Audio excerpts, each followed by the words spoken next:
to One Quick Question with Infomedia, your source for answers to your questions about websites, digital marketing, and more. I'm your host, Carrie Rollwagon, and we are here today with Matt, and Matt is a senior developer at Infomedia. So welcome to the podcast.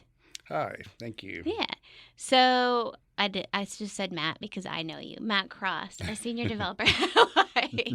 But so today we're doing some episodes on like how did we get these jobs basically. So how did you get into programming in the first place or being a developer? Well, and programming when I was a kid with Commodore 64, programming BASIC and little simple like video games, even stuff like entering basic code from like magazines for games, stuff like that. And then, put it down for a few years and picked it back up my early 20s, I guess.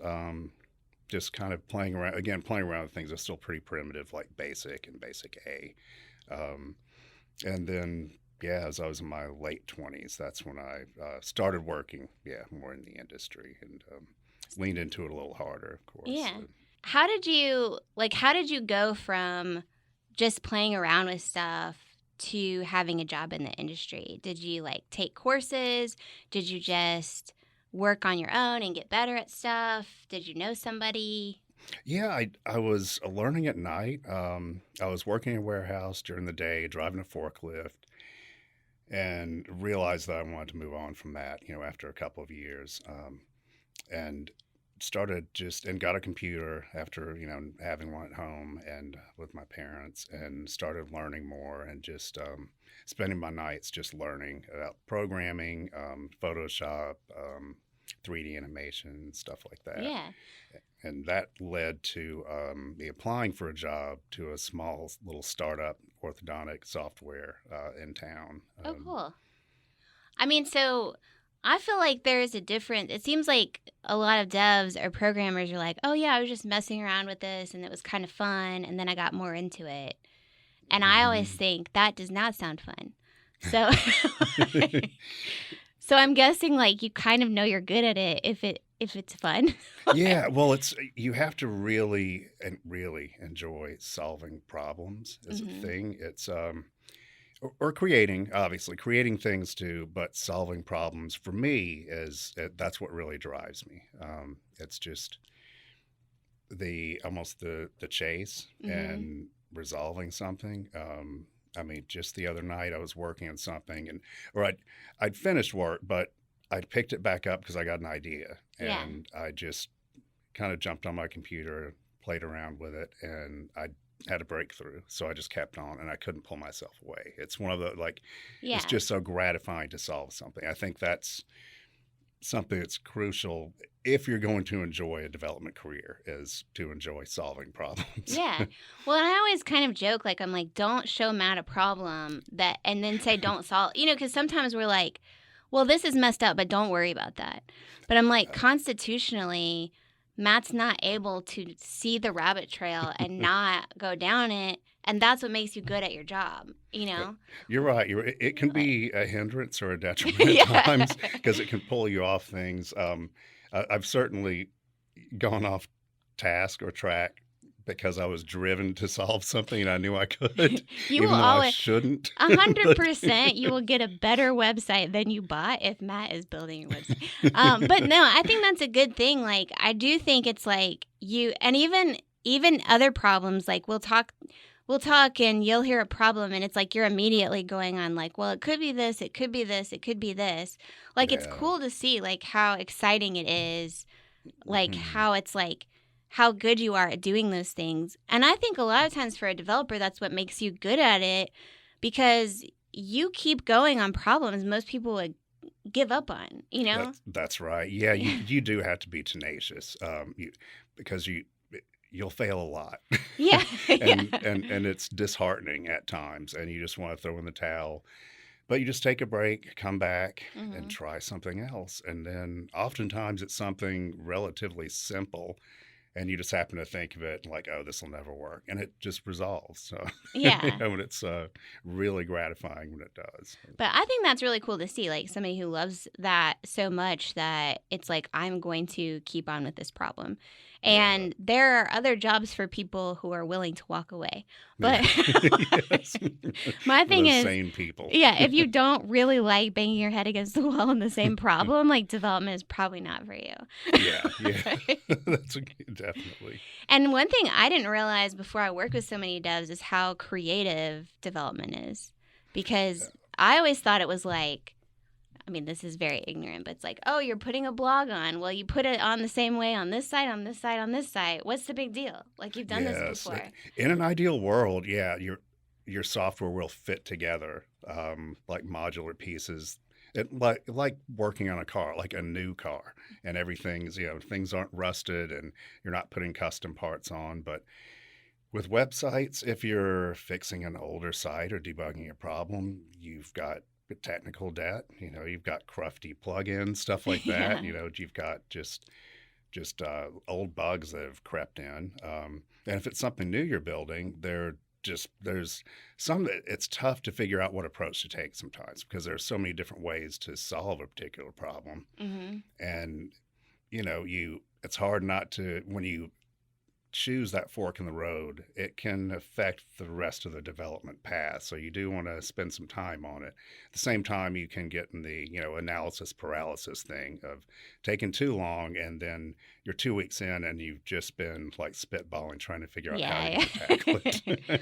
Well, I didn't realize also how like different developers build differently. Even us, we have the same code base, but a website that Russell built is going to be different than a website that Stucky built. And they're going to solve problems a different way. And I didn't realize how creative, like how much problem solving and creativity went into development before I worked here. Yeah, it definitely is. Yeah, being able to choose how you architect something, how you implement it, even plugins choice.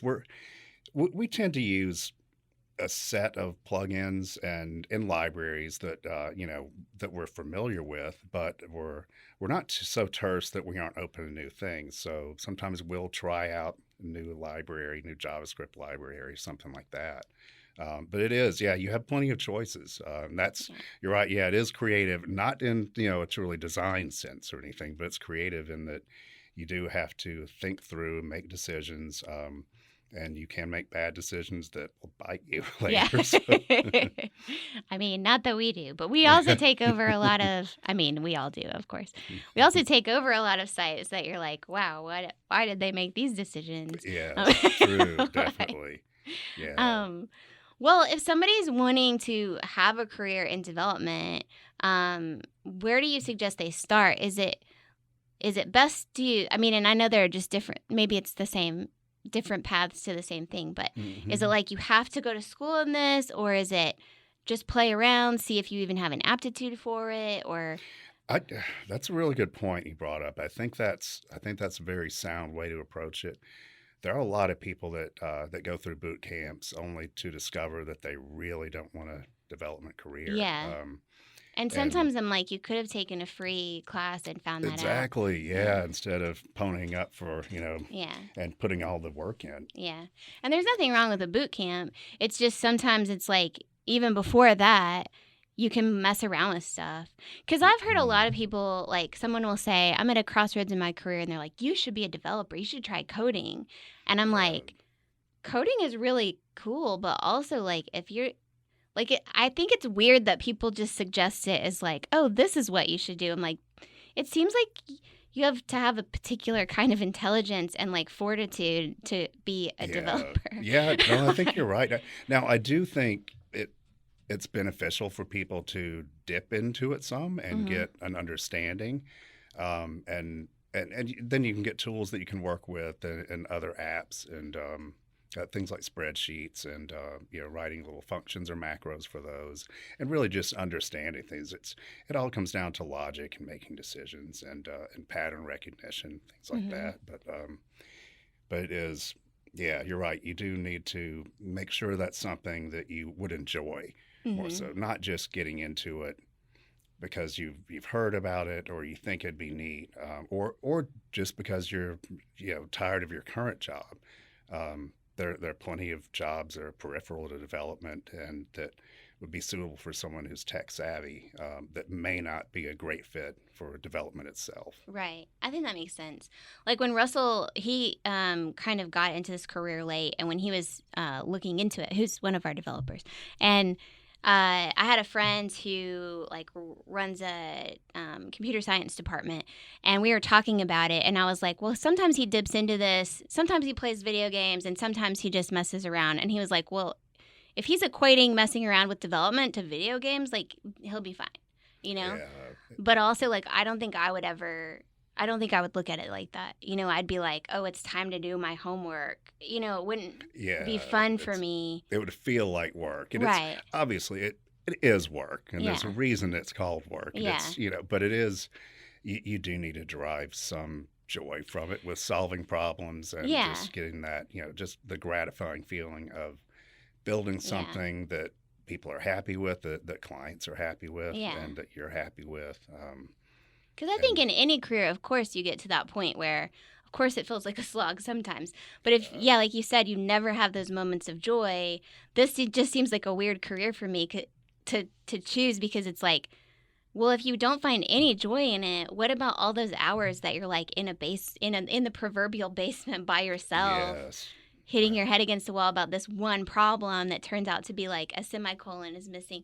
Like that seems like a very rough go if nothing about this brings you joy. Exactly. Yeah. If you're just like punching the clock and just doing the work in a transactional sense, you're probably, there have to be better career options out there than that. I would certainly rather drive a forklift and build websites if I didn't truly enjoy solving problems and building things. But it is cool to see you solve problems, and unfortunately we give you like the gnarliest ones. We're like, Matt, no one can figure this out. Good luck. We'll see you in 2 weeks. Or 2 hours. Well, cool. So the first step is just to find kind of a free thing. Is it like Code Academy or something like that, or just it doesn't really matter where you start? There are tons of resources online now. You don't have to jump in boot camp. Obviously, like we just talked about, you want to make sure you have an aptitude for it and that you would enjoy it. The latter being more important. And there's Code Academy online. There's Udemy. There's the Odin Project, which is like a free resource. That's probably more for interview tests and quizzing. Mm-hmm. But there are tons of resources out there. Myself, I would just stress that people should stick with learning the fundamentals first, and shy away from frameworks and libraries initially. Because you always want to make sure that whatever tool or framework you're working with, that you understand the underpinnings of that tool or framework. And the only way you can do that is by digging in and really learning CSS and learning JavaScript or PHP, or whatever stack it is that you're working with. Yeah. If you lean too much on a framework or a library, then you'll get stuck when you can't figure out what the core tech is that's giving you a problem. Yeah. Like learn the alphabet before you're trying to just like recognize a paragraph. Yeah. There's only so far that Stack Overflow and ChatGPT will take you. Yeah, exactly. That's what I think. Like, I mean, this would take us in a whole other direction, but everyone's like, well, ChatGPT can do all this stuff. I'm like, right, but the person who's going to get the best code out of ChatGPT is a dev who already knows what they're doing. Yeah, that's the thing. The hard part isn't writing the code itself. The hard part is thinking of how you're gluing these chunks of code together. Yeah. So to have ChatGPT write something, you have to be a good prompt engineer. Right. And you're already 3/4 of the way there on coding if you can do that. Banging out the syntax isn't, the code itself isn't that big a deal. It can be annoying and tedious sometimes, but with modern IDEs and auto completion, it's not too bad. But it's thinking of the structure and how the parts go together, or how you're going to implement it, how you're going to tackle a certain problem. Yeah. There are definitely times that I come in and just think, I have no clue how I'm going to do this. I really don't know. And it's daunting sometimes, but it's also really fun Yeah. again. So it's like I have Yeah. no clue how to do this. This is going to be a good Yeah. day.